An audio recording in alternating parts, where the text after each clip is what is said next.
Isang magandang hapon po or maggagabi na rin ng Martes mga kaibigan. Update po tayo sa lagay ng ating panahon. Pero bago yan, please huwag po muna kalimutan mag-like and subscribe and pahit ng notification bell para updated at notify kayo sa lagay ng ating panahon. Maraming salamat po mga kaibigan. Meron po tayong tropical cyclones sa labas po ng Philippine Area of Responsibility. Kaya ng alas 3 po ng hapon, eto po nga severe tropical storm na si Ampil mga kaibigan. At etong tropical storm Wukong mga kaibigan. Ang lokasyon po ng dalawang bagyo nito mga kaibigan, unahin na natin si Ampil na meron pong 1,785 kilometers east of northeast of extreme northern Luzon mga kaibigan.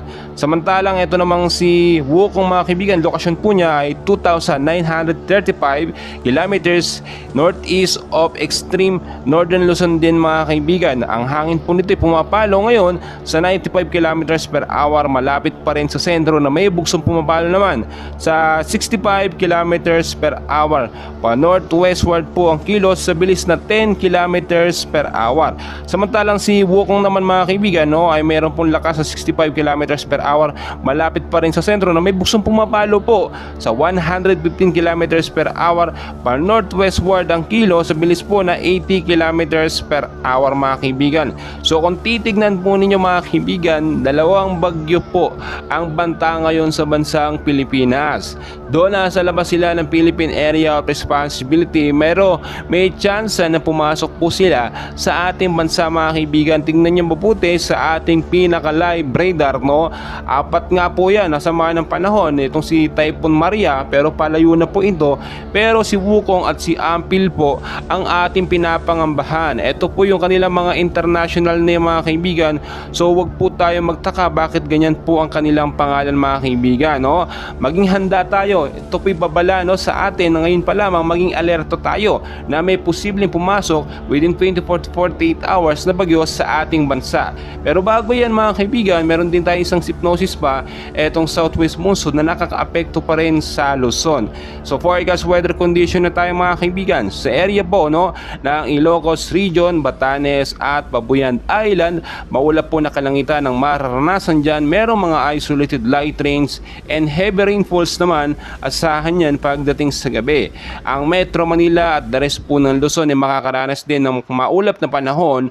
May mga isolated light rains to heavy rainfall, mahina hanggang sa malakas din na pag-uulan ang posibleng maranasan pagdating sa gabi. Ang ilang bahagi ng ating bansa na aking hindi nabanggit ay apektado naman ng localized thunderstorm mga kaibigan. So maging alerto at maging handa po tayo sa banta po ng panahon mga kaibigan. So kung titignan po ninyo, balikan natin etong nga pong dalawang bagyo na ating minomonitor na nasa labas ng Philippine Area of Responsibility.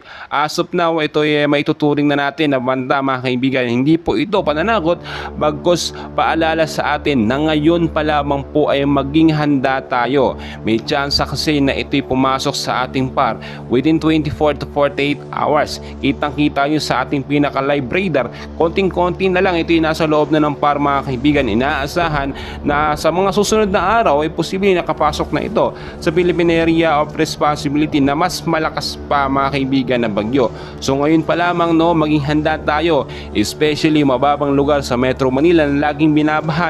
Linisin ang mga kanal, mga estero, para in case magkaroon ng biglaang malawakang pag-ulan ay hindi po magkakaroon ng pagbabaha. Umiwas din po tayo sa mga landslide prone area, iwasan din ang pagputol ng mga puno para mahihigop sa tubig at hindi po magkakaroon ng mga landslide at pagguho ng lupa. Well mga kaibigan, marami pa tayong kaganapan, so please pakiusap, pakilang i-share na rin ito sa ating mga loved ones para updated at alam nila ang lagay ng ating panahon.